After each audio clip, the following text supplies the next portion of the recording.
Olá, pessoal, tudo bem? Serão muito bem-vindos a mais um Bora Falar de Branding e Reputação. Conversando hoje, uma conversa especial, reservada, uma conversa que eu esperei muito tempo para conseguir fazer. A gente vai conversar hoje com Vânia Bueno, jornalista, consultora, conselheira do capitalismo consciente brasileiro e autora do livro Comunicação na Governança, Parecer e Ser na Era da Transparência. Então, hoje, em vez de a gente falar especificamente sobre uma marca ou sobre os desafios de uma marca, a gente vai falar, acima de tudo, sobre os desafios da nossa, da nossa área de atuação. Como ela se integra com todo um sistema maior de governança e como é que isso alavanca a estrutura, a competitividade das organizações. Ok?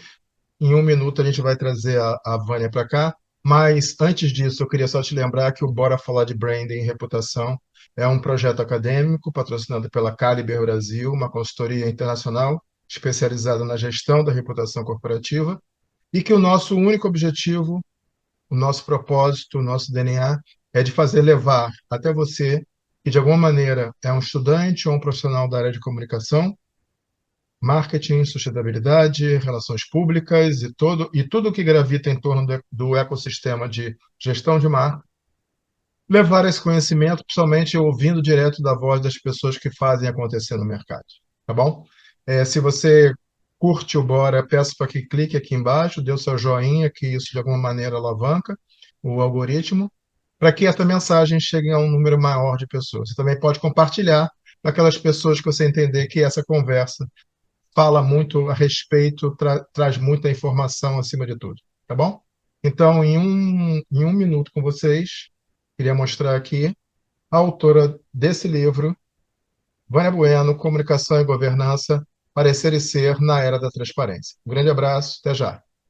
Olá, pessoal. Voltando agora ao vivo e a cores com Vânia Bueno, como eu disse, a autora do livro Comunicação e Transparência, Parecer e Ser, Comunicação e Governança, desculpa o meu erro, Parecer e Ser na Era da Transparência. Um livro ao qual eu estou grudadinho nele, estou levado e lido totalmente, porque eu acho que ele é, acima de tudo, instigante para nós, profissionais, ou para você que está nos acompanhando, estudantes, de comunicação, marketing, responsabilidade social, sustentabilidade, que de alguma maneira ela traz uma nova camada de preocupação, de um olhar atento, mais do que preocupação, de um olhar atento e propositivo sobre o que é o nosso ofício de comunicar. Vânia, seja muito bem-vinda ao Bora Falar de Branding. Uma honra ter você e principalmente companheira, que, como eu tenho dito para você, tenho levado comigo em todos os momentos possíveis de leitura e também de viagem. E eu estou muito, como que eu posso dizer, talvez a melhor expressão seja oxigenado, porque eu acho que você trouxe novos elementos para a discussão, acima de tudo, do que é o nosso ofício. Prazer ter você aqui no Bora. Obrigada pelo convite, Dari. Eu estou aqui mutando o meu celular, que tocou bem na hora que você estava fazendo aí a apresentação. É uma alegria estar com você. Aliás, em todas as oportunidades que eu tenho para falar desse tema, que eu sou apaixonada, que eu sei que é importante e que a gente precisa dar mesmo atenção para ele. Então, muito obrigada pelo convite. Estou muito feliz. E como eu disse para você que está nos acompanhando, como eu disse na abertura, o Bora geralmente ele é monotemático, no sentido de explora o universo de uma organização, mas hoje a gente vai passar, acima de tudo, sobre o que a Vânia traz para a gente de novo, e vamos conversar muito mais, então, sobre o 1.0 e o 2.0 que ela nos propõe do nosso ofício, no sentido de atenção, do que a gente pode fazer a mais. Então, hoje a gente vai deixar um pouquinho de lado uma empresa ou o universo de uma empresa e pensar no nosso ecossistema maior. Vânia, como é de costume, a gente sempre começa no Bora querendo entender a história que está por trás da pessoa que conversa com a gente. Eu queria entender um pouquinho, então, da sua trajetória profissional, né? O que você estudou, onde você trabalhou e como você chegou, principalmente, culminou com essa ideia do livro que a gente quer abordar isso também. Então, eu sou uma comunicadora raiz. Eu fiz comunicação a vida toda, é o meu tema de paixão. Desde a infância eu tenho esse encantamento pela palavra, depois eu fiz jornalismo e pensei que eu fosse ser uma âncora aí de TV, eu me via lá trazendo as notícias do dia, mas acabei fazendo um outro caminho. Eu tive um único emprego na vida, que foi antes da minha viagem para a Itália. Eu fiz um ano de estudos na Itália. Quando eu voltei, eu fui convidada por uma amiga para montar uma agência de comunicação, que naquela época basicamente era fazer assessoria de imprensa. Então, eu tinha 26 anos e assumi essa história. Eu estou com 63 agora, então são quase 40 anos empreendendo e sempre com comunicação. Eu comecei fazendo assessoria de imprensa, aí entendi que para atender melhor o meu cliente, eu precisava entender mais do que aquilo. Eu sempre fui muito curiosa, então fui fazer uma especialização em planejamento estratégico de comunicação e a partir daí comecei a atender meus clientes de uma forma mais sistêmica, né? Tentando fazer outras coisas. Montei minha própria agência que se chamava Anima, e na Anima eu fiz um trabalho importante, eu acho, fazendo marca, evento, posicionamento, assessoria também, porque era muito importante naquele momento, até 2006, portanto, 20 anos depois, com a agência crescendo muito, tendo sucesso, apesar de eu ser um ateliê, né? A Anima era um ateliê de comunicação, porque eu digo que eu sou uma comunicadora do tipo bordadeira. Eu gosto daquele trabalho super bem feito, personalizado, eu não sou muito de escala. Mas mesmo assim me envolvi muito com as grandes agências, né? Eu sou fundadora da Abracon, então desde da fundação da Abracon eu pude conviver e aprender muito com as grandes agências do mercado. Em 2006, 2007, estava tudo indo muito bem, a agência crescendo, mas eu comecei a me sentir cansada no final do dia. Tinha alguma coisa que estava diferente, porque eu nunca tive expediente. Minha vida e meu trabalho são muito conectados. E aí, como eu sou comprometida com autodesenvolvimento, eu resolvi me perguntar o que estava acontecendo, ao invés de deixar a história passar. E lá fui eu para terapia, para conversa com amigos, para retiros, até descobrir que comunicação continuava sendo minha paixão, mas para mim não bastava mais pensar comunicação para divulgar produtos e serviços. Eu entendi, eu intuí que comunicação tinha muito mais a ver com o desenvolvimento humano e o desenvolvimento das organizações. E acho muito porque nas empresas onde eu atuava, eu percebia que o grande problema das organizações não se resolvia com banner e nem com campanha. Eu entendia que o problema da comunicação era na convivência, na forma como as pessoas se relacionavam, e por conta disso fiz um sabático. Fui parar nos Estados Unidos, fiz um mestrado em desenvolvimento organizacional e mudanças positivas. Isso mudou minha vida. Terminei o mestrado, virei professora. Hoje eu dou aula na Exalc, na ECA, no Albert Einstein, na Fundação Dom Cabral, no IBGC, enfim, virei professora, adoro ser professora, mas comecei a trabalhar muito mais com liderança, com facilitação de grupo, com mentoria para líderes, trazendo justamente esse componente de uma comunicação mais consciente, da gente entender a força e o impacto que a comunicação tem na vida das pessoas, tem para os negócios e tem para a sociedade. Para terminar, porque 40 anos de trabalho é difícil resumir rapidinho, mas eu já estava envolvida em 2000 com o tema da sustentabilidade, e foi a sustentabilidade que me levou para a governança, não foi a comunicação. Eu entendi que sustentabilidade não dava para ficar ali no RH, tinha que ser uma decisão estratégica. E aí me disseram que quem cuidava disso era a governança. Eu bati na porta do IBGC, falei, quero ser voluntária. E estou lá há 17 anos já. Hoje eu sou instrutora do curso de conselheiros, mas essa é um pouco a trajetória mesmo, né? São anos dedicando e um pouco tecendo essa costura entre comunicação, liderança e agora, ultimamente, com governança.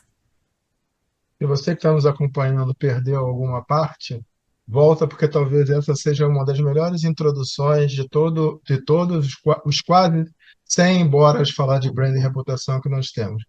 Ela foi CEO de uma agência por anos e anos e anos, fundadora da Abracon, conselheira do Capitalismo Consciente Brasil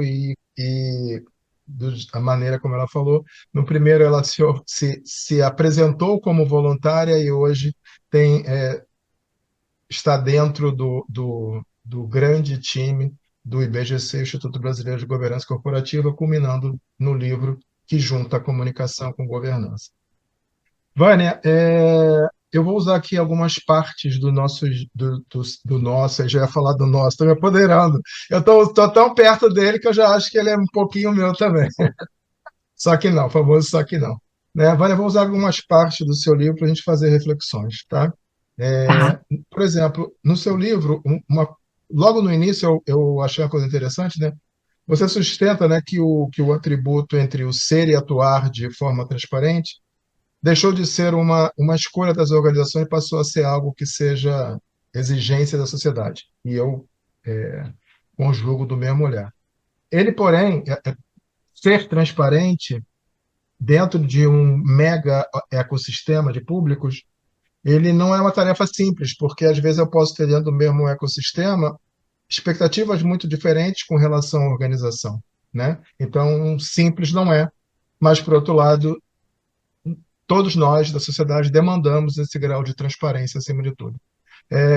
Como é que isso, na sua visão, se manifesta para esses diferentes públicos, né? Colaboradores, imprensa, órgãos públicos, consumidores, sociedade em geral? Epa, meu, porque às vezes eu percebo isso em algumas organizações, ela tem uma visão muito limitada, muito míope do que é o seu ecossistema de público. Mas tal qual quando você enche o pulmão de oxigênio, quando você resolve olhar todo o ecossistema, você vê, caramba, eu impacto ou sou impactado por uma quantidade muito maior de públicos. Como é que a gente navega por essas águas? Então, Dario, esse é um grande desafio, né? E por isso que a gente tem que ir se habilitando, desenvolvendo. Eu defendo hoje que o comunicador talvez seja do profissional, dentre os profissionais, o que mais precisa investir em desenvolvimento. Desenvolvimento em visão geral, do mundo em visão sistêmica, em entendimento dessa diversidade. Quando eu digo que passou a ser exigência, porque não é uma escolha nossa, é uma condição de mundo. No nosso tempo, vou te incluir aqui mais ou menos na minha contemporaneidade, mas a gente já viveu um tempo em que transparência era escolha. A gente escolhia o que divulgar, quando, de que forma, e a gente conseguia, de alguma forma, gerir essa condição. Hoje não mais, porque transparência passou a ser condição. Então, é isso que eu acho que a gente tem que entender. Tem algumas questões da nossa área que são condições do momento, é do mundo. Então, esse não é um desafio para essa ou aquela empresa, para mim ou para você, é para todos, né? Porque hoje qualquer um com um celular filma o presidente de uma empresa americana em casa, na casa dele, na intimidade dele, tendo um comportamento inadequado. Em poucas horas, esse vídeo vai para a imprensa, ele pode ser demitido, a reputação dele pode ser abalada para sempre e as ações dessa empresa americana caem na Bolsa de Tóquio rapidamente. É assim. Então, eu gosto do Moisés Naim, que ele diz que o fim do poder, ele tem um livro que se chama O Fim do Poder, em que ele diz exatamente isso. Aquele poder que a gente entendia, que é a capacidade de fazer com que as pessoas façam ou deixem de fazer alguma coisa, está hoje distribuído, não está mais centralizado. Você não tem mais um CEO, um presidente, nem o Papa com esse poder concentrado. Então, o poder ficou pulverizado, todo mundo pode acionar esse poder. Voltando um pouco mais para a tua pergunta, como é que a gente lida com isso? Primeiro, tendo consciência de que as coisas são assim mesmo. E sem ter a fantasia de que em algum momento vai voltar a ser como já foi um dia. É, É mudança irreversível. Outra coisa é que crise antes começava e terminava. Tinha um momento em que a gente amarrava aquele pacote, né? Os jornais foram jogados fora, já vem uma outra matéria. Hoje a crise não acaba. Você faz uma busca no Google e vem lá o dado de 1960, 2003. Então, nós estamos muito mais expostos. Para lidar com isso, então, primeiro assume que é assim. Mas é difícil, pois é. A resposta que a gente tem é pois é. E aí cuida. Cuida para quê? Para entender o que é transparência. Transparência não é dizer tudo. Transparência é dizer o que importa e não esconder o que importa para cada público. Então, o que importa para o investidor e o que eu não devo esconder de um investidor é um conjunto de informações que são relevantes para esse público, que pode ser muito diferente do que eu tenho que dizer e o que eu não posso esconder do meu colaborador. Né? Então, são critérios em que você precisa ouvir e entender com quem você está se comunicando, e eu penso que esses dois cortes já ajudariam a maioria das pessoas. O que eu não posso esconder que é de interesse, e o que eu preciso informar para que esse meu público tenha condição de tomar uma decisão informada. Sabe que eu Então, tenho. Isso me faz lembrar, né? Você falou aí da nossa contemporaneidade. Isso me faz lembrar que no passado, não muito longínquo, em outro planeta chamado Terra, algumas pessoas às vezes falavam assim: não, não, a gente não vai se posicionar sobre isso, deixa que amanhã tudo volta ao normal e tudo, né? Então, assim, na verdade, isso nunca existiu, era só às vezes um ato de covardia empresarial, no sentido de eu vou ficar quietinho e vão esquecer. E principalmente isso, definitivamente, isso não, essa roupa não cabe hoje para ninguém. E o é, segundo que você falou, né, da transparência, só para acrescentar, transparência, então, a minha releitura, tá? É levar o que é importante para cada público, para a comunidade, para o colaborador, para o investidor. Não significa contar, construir narrativas diferentes, mas sim de uma grande teia de informação, entender o que é mais relevante para cada público. E a outra, acrescentaria eu, né, queria escutar de você, não significa também dizer, transparência não significa dizer amém para tudo ou para todos. Significa, num ato de sinceridade, levar e poder dizer o que a gente pode fazer no momento atual, com as condições, investimento, pessoas, tecnologia que a gente tem, é isso. E pode ser que a gente consiga, no decorrer disso, até avançar. Mas, assim, acima de tudo, é esse ato de sinceridade, de olhar no olho e trazer a melhor resposta para o público. sim, tem a ver com autenticidade. Sim, Importante o que você disse, o silêncio diz. E é muito. importante aceitar isso, né? Mesmo nas nossas relações, às vezes a gente diz assim: ah, eu não vou opinar aqui nessa reunião porque eu não quero me envolver. Mas o seu silêncio opina. A Sim. diferença é que quando a gente deixa esse espaço aberto, a gente dá o poder ao outro de interpretar o nosso silêncio. E ele vai interpretar a partir do viés que ele tem, do Uhum. pressuposto que ele construiu. Então, o silêncio é uma alternativa? É, mas você tem que entender que existe o risco de abrir um espaço para outras interpretações. E o comportamento é sinônimo de comunicação para mim, Dario. Eu gosto muito do Emerson quando diz: seu comportamento fala tão alto que eu não consigo ouvir o que você me diz. Né? Então, tudo isso conta, é muito complexo, mas é fascinante ao mesmo tempo. Eu cada vez fico mais fascinada por esse tema. O que a Vânia, para você que não conhece, a Vânia acabou de fazer uma menção, eu não posso errar, não me lembro se ele é um filósofo, eu acho que sim, chamado Ralph Emerson, e que ele usou, que ele cunhou essa frase que a Vânia acabou de falar, né? Bom, Vânia, vamos em frente.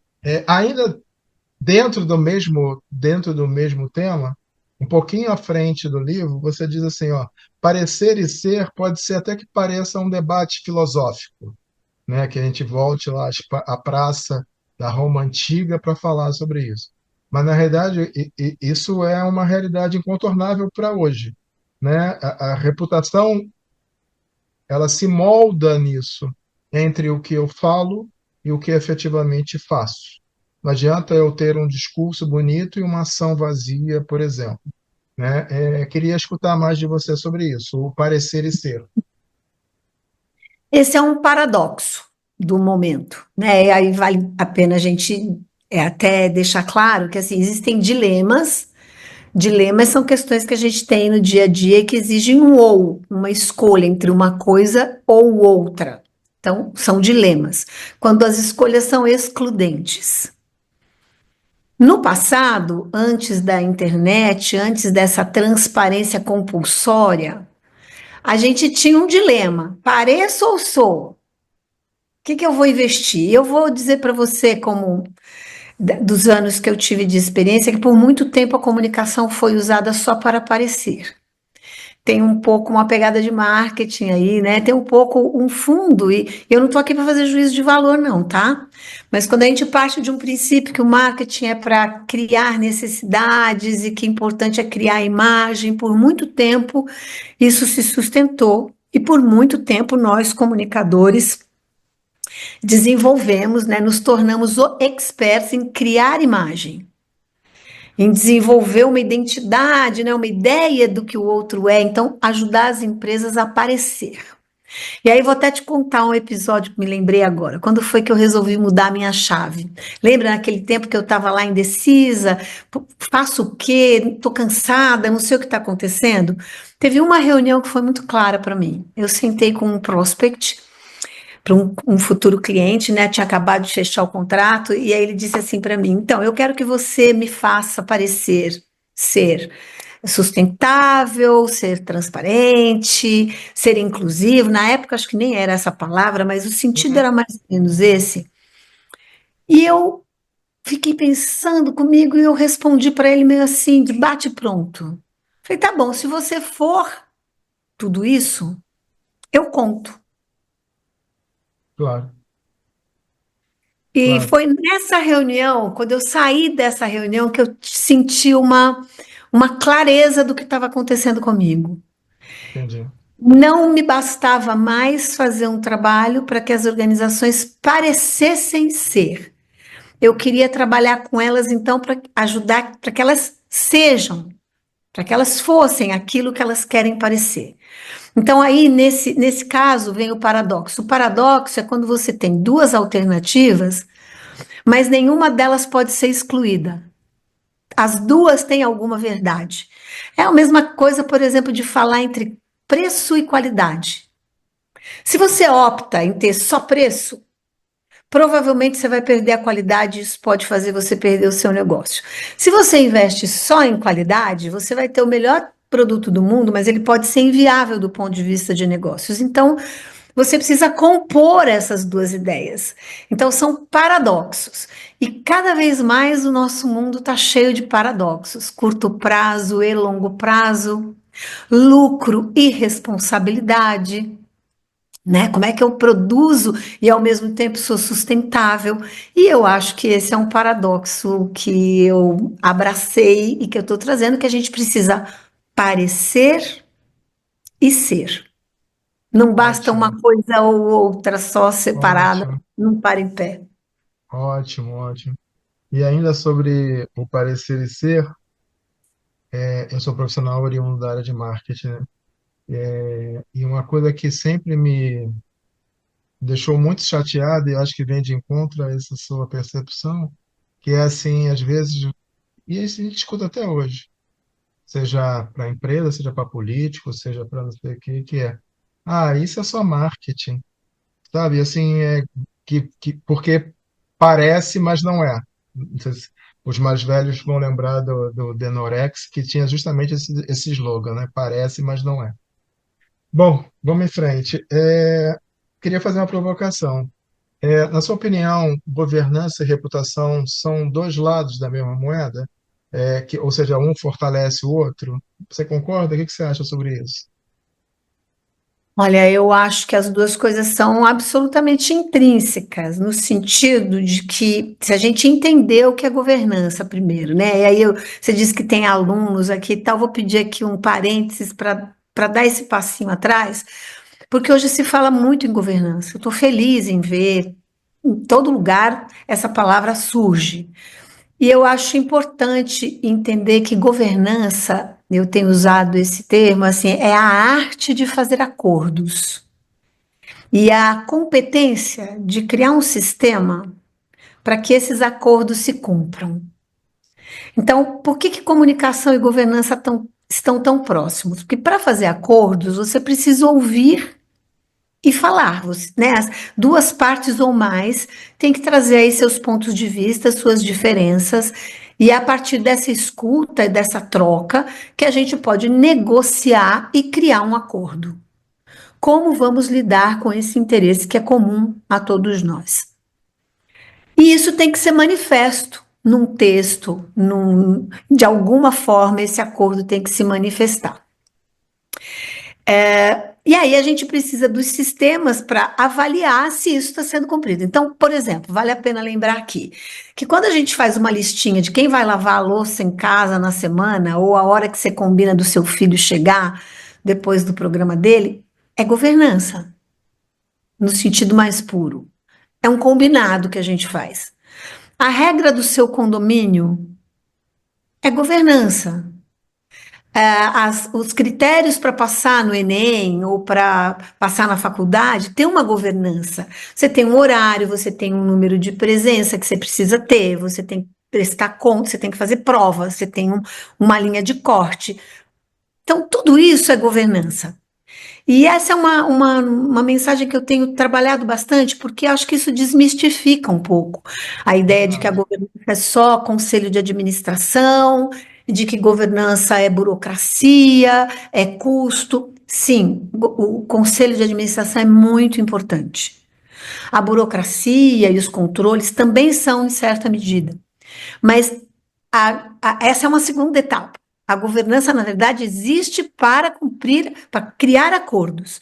Aí a gente precisa do sistema para avaliar se os acordos estão sendo cumpridos. Então, voltando de novo, quais são as melhores práticas de governança hoje, segundo o Código de Melhores Práticas do IBGC? Como deve ser a governança? Ela tem que ter integridade, ela tem que ter transparência, ela tem que ter equidade, ela tem que ter accountability, portanto, prestação de contas, e ela precisa ser sustentável. Então, veja lá, se a gente pensa que governança é fazer acordos, e a gente está pensando aqui, vamos falar da organização. Acordo que a organização faz com seus funcionários, acordo que a organização faz com seus fornecedores, acordo que as organizações fazem com seus consumidores e o próprio contrato social, que é o acordo primordial da empresa com a sociedade. Para ser governança de fato, ela precisa cumprir esses critérios: transparência, equidade, sustentabilidade, responsabilidade. Gente, do que vive a reputação se não disso? O que é a reputação se não a percepção do outro de que eu cumpro os meus acordos, de que eu sou confiável, de que aquilo que eu digo é aquilo que eu vou fazer? O que é reputação se não isso?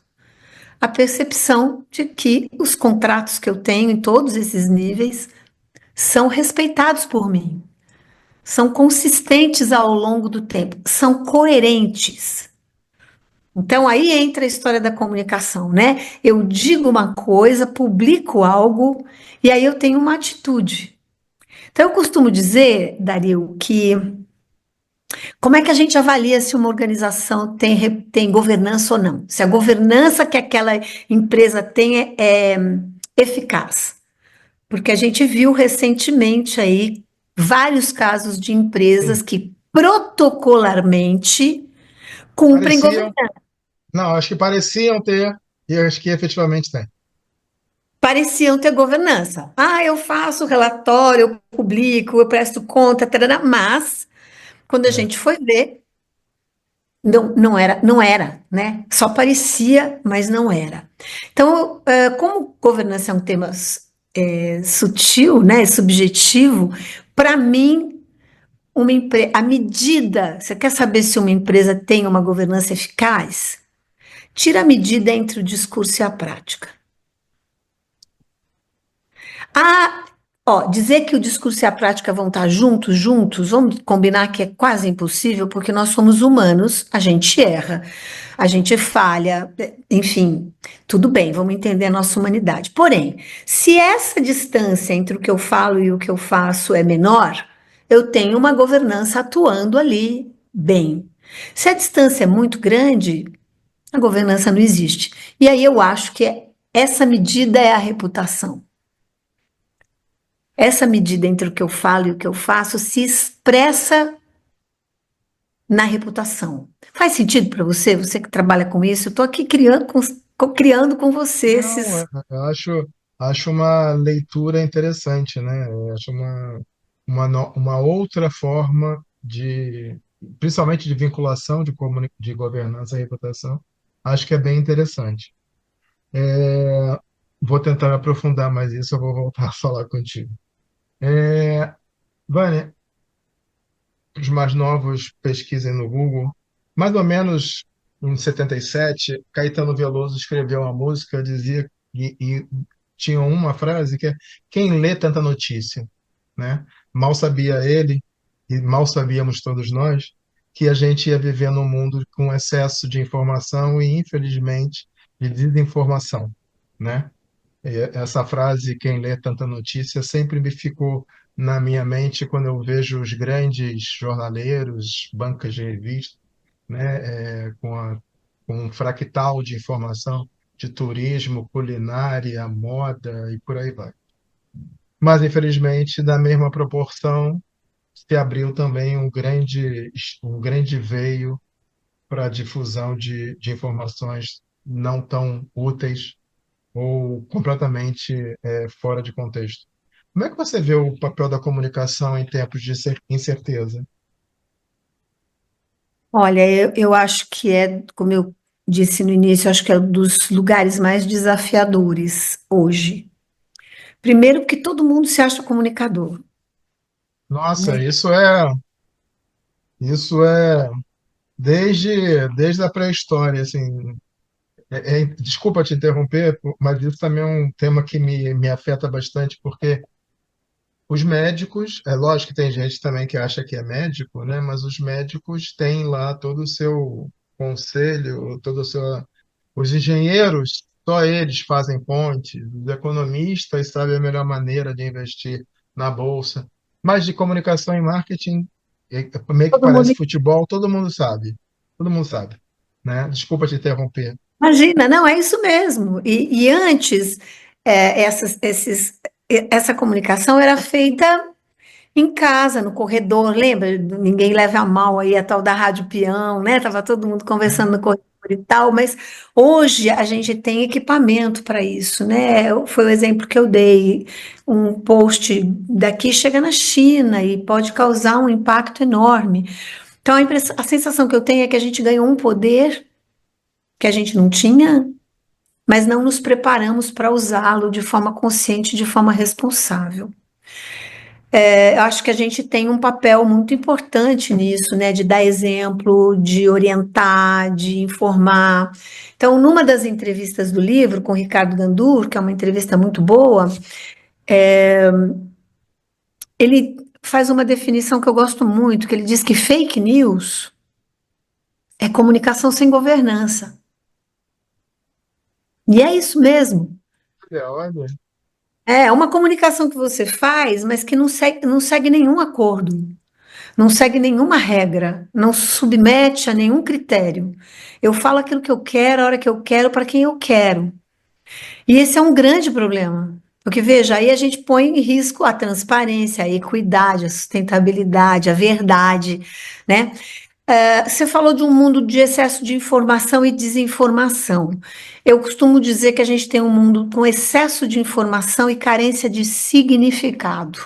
perfeito, perfeito. Porque a comunicação, no fundo, é para criar significado. E o significado é aquilo que acontece entre nós. É quando eu digo algo que faz sentido para você também. Aí a gente cria um significado. A gente se tornou especialista em difundir informação. Poucos de nós está realmente preocupado em dar significado para aquilo que eu estou escrevendo, para aquilo que eu estou falando, né? O que isso significa de fato. Então, eu tenho falado, bom, nas minhas aulas, nos meus cursos, nas minhas mentorias, é muito importante isso.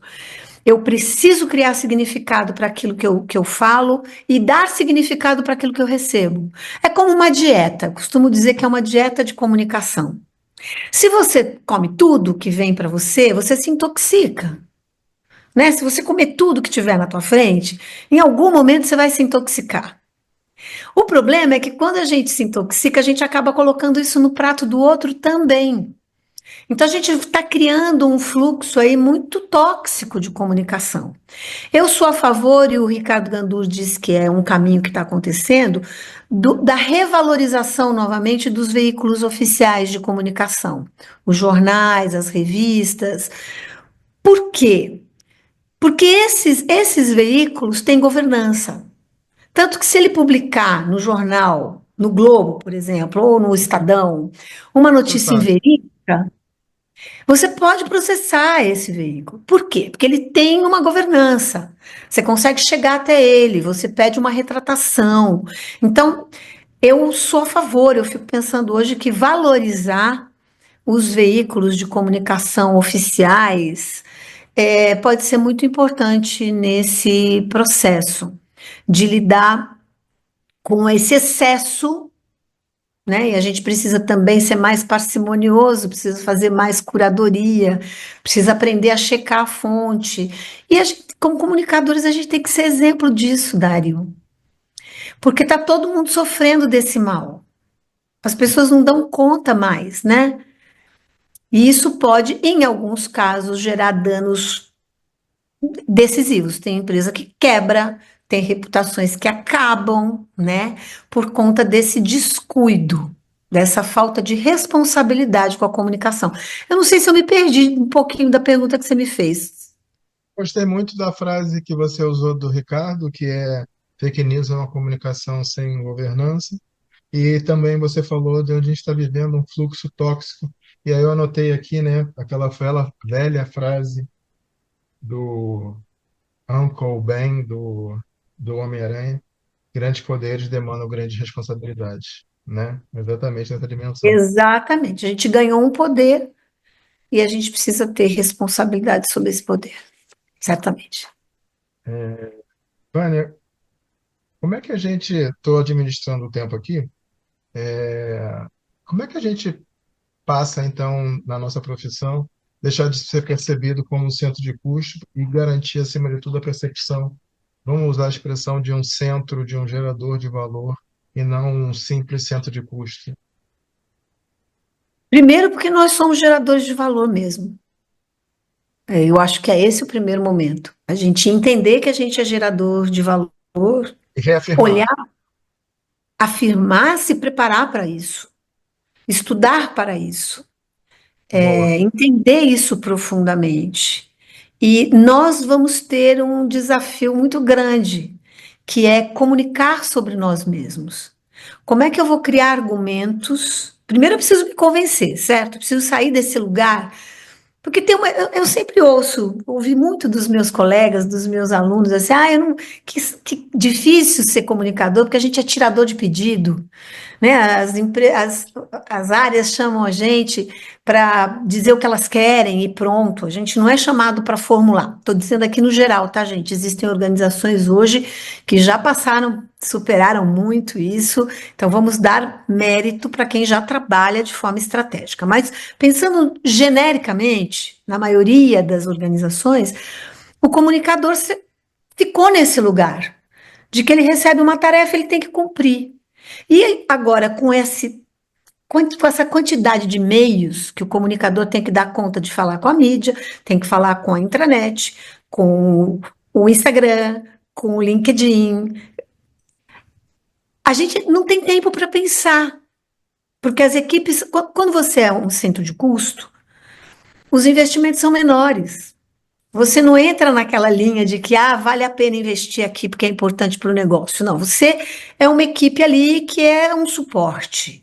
Então, o que que a gente tem hoje? A gente tem empresas grandes, eu vejo empresas grandes, às vezes com 2, 3 mil pessoas que trabalham lá, e uma área de comunicação que tem um coordenador ou um gerente, um assistente, um estagiário. 3 profissionais para cuidar da comunicação com 3 mil pessoas. E aí você contrata uma agência, eventualmente, que também sofre pelo mesmo drama. Por quê? Não tem recurso suficiente. Quando você não é uma área estratégica, você não recebe nem atenção e nem recurso para poder desempenhar. Então, eu acho que hoje nós precisamos investir um tempo para entender esse lugar estratégico, desenvolver um novo repertório e uma nova linguagem para conseguir levar para cima, para a alta liderança, um argumento consistente, né, que pare em pé, para que a gente tenha mais recurso, portanto, mais equipes e a gente tenha condição, então, de fazer um trabalho com maior. Não é que é mais qualidade, eu vejo que todo mundo tenta fazer o seu melhor, mas com uma acuidade, com uma referência, com técnica, com conceitos mais profundos. Então, tem um trabalho mesmo de reposicionamento da nossa área nas organizações. Para mim, esse livro, inclusive, parte do intuito desse livro é um advocacy para nós comunicadores. E não é para proteger a nossa profissão só. É porque, a partir do momento que não existe mais escolha entre ser transparente ou não, e que comunicação é mais importante do que nunca, nos qualificarmos e qualificarmos o trabalho que a gente entrega é uma maneira de proteger a organização que a gente serve.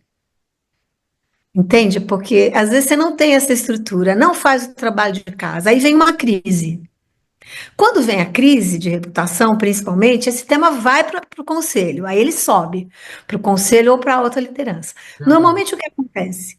Como você não tem uma equipe estruturada, é preciso contratar alguém de fora. E aí paga-se a preço de ouro esse trabalho que vem de fora e que é importante, super Não, sim, sim, importante, sim, sim. mas que poderia ser prevenido com um trabalho mais consistente interno e poderia ter menos danos, porque uma das coisas importantes é que a organização invista em ter um planejamento de prevenção de crise. Que ela tenha já um preparo, porque a crise vai acontecer, a gente só não sabe quando. Mas a chance de qualquer empresa hoje ter uma crise é enorme. E a questão é que se você entra na crise sem se preparar, sem estar preparado para a crise, você já perdeu. Então, os estudos, os levantamentos, as análises de como está indo a nossa reputação, onde estão os riscos, o que está acontecendo no entorno, é um recurso importantíssimo para a tomada de decisão e para a gestão do negócio. Porque depois que a crise aconteceu, o dano normalmente já está feito e é muito difícil a gente resgatar, né, tudo que foi perdido. Então, acho que esse é o nosso trabalho, de nós nos tornarmos guardiões do propósito, guardiões da reputação, e só podemos fazer isso se a gente conseguir colocar comunicação e reputação na matriz de risco. Perfeito. Enquanto esses temas não estiverem na matriz de risco, eles não serão pauta da alta liderança. Mas para fazer isso, a gente precisa se preparar, argumentar e defender nosso ponto de vista. Porque é aquilo que a gente conversou um outro dia, né? As administrações em geral, os conselhos gerais, eles leem planilhas, eles leem matrizes, eles leem. E se a gente não está na planilha, se a gente não está na matriz, a gente não está em lugar nenhum. Resumindo, é meio que isso.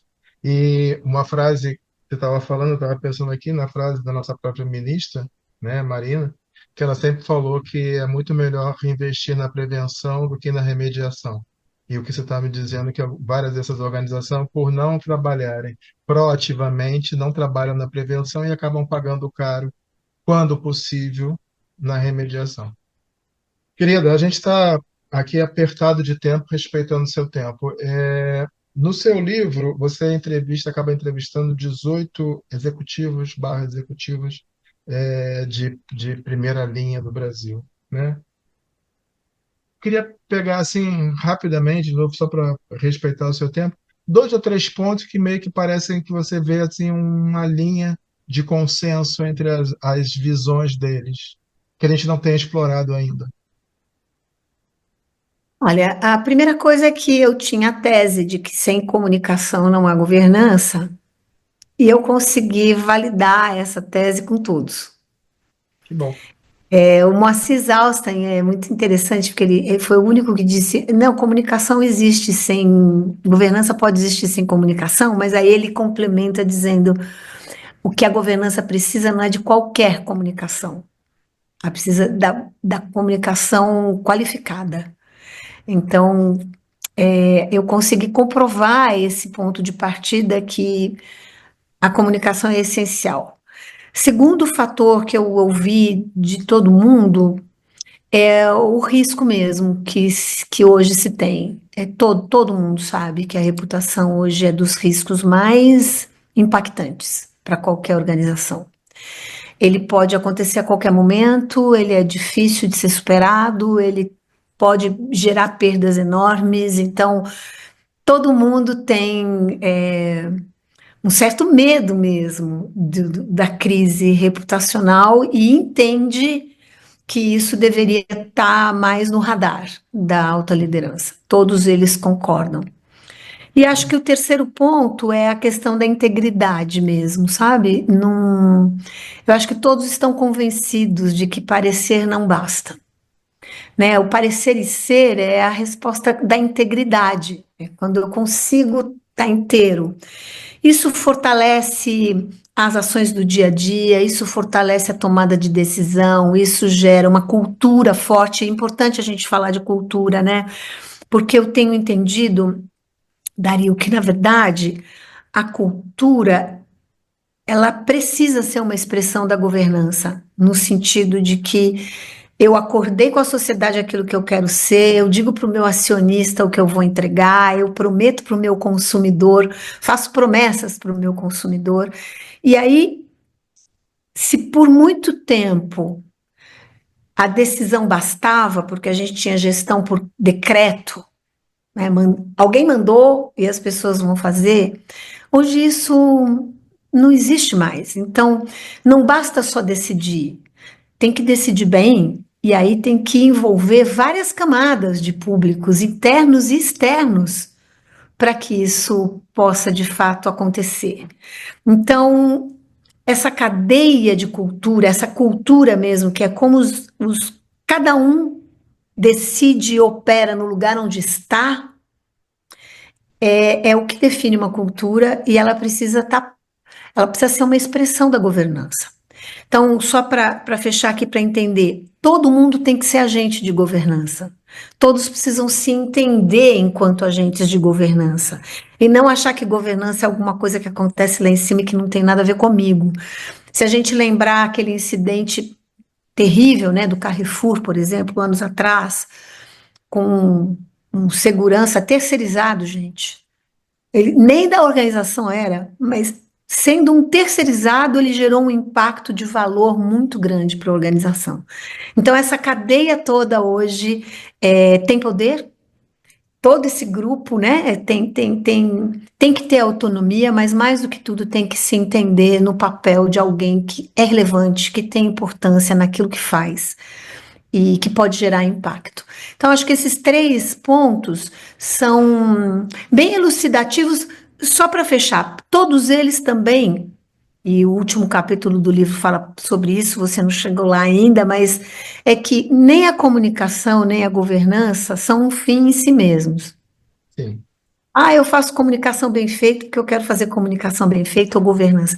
Todo esse trabalho é para que a gente tenha uma sociedade melhor, para que a gente crie um ambiente, né, no Brasil, no lugar, na comunidade onde a gente está e no mundo, né, um ambiente mais saudável, com menos desigualdade, com mais respeito. Então, além de tudo isso, eu faço questão de colocar o meu trabalho, o seu trabalho, e de você que está aí nos assistindo, que ele seja um trabalho feito com um propósito maior, né? Com um significado maior. A gente faz diferença na casa da gente, no condomínio que a gente vive, na empresa onde a gente trabalha, na comunidade, a gente faz diferença no mundo.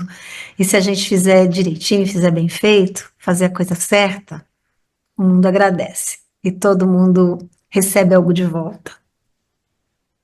Uau, eu acho que a gente vai precisar em algum momento fazer o parte 2, que eu acabei tendo várias ideias aqui. Eu acho que daqui a algum tempo eu te chamo para a gente fazer a segunda parte da nossa conversa.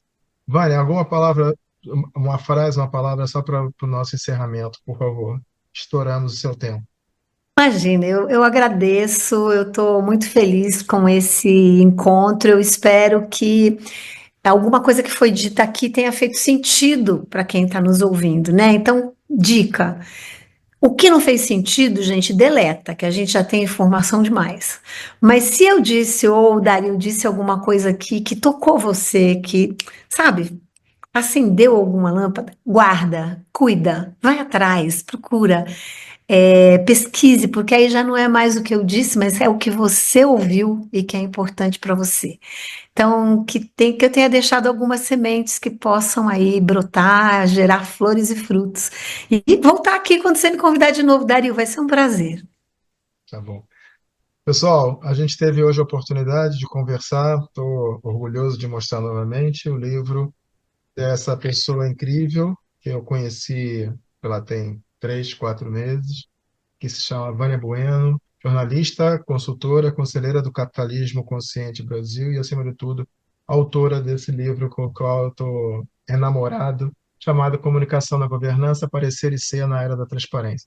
Se você curtiu o Bora, eu te peço para clicar aqui embaixo, dar o seu joinha. Como eu disse no início, o Bora é um projeto acadêmico, a gente não tem nenhuma intenção de comercializar nada, a gente vive, acima de tudo, desse único e solene propósito de levar conhecimento a quem é profissional da área ou é estudante dos MBAs e tudo mais. Tá? Então a gente se despede. Vaninha, fica aí só. Por não, por não? Só para te dizer que a gente já estava conectado antes de você me conhecer, porque eu usei um Sim, programa da sim.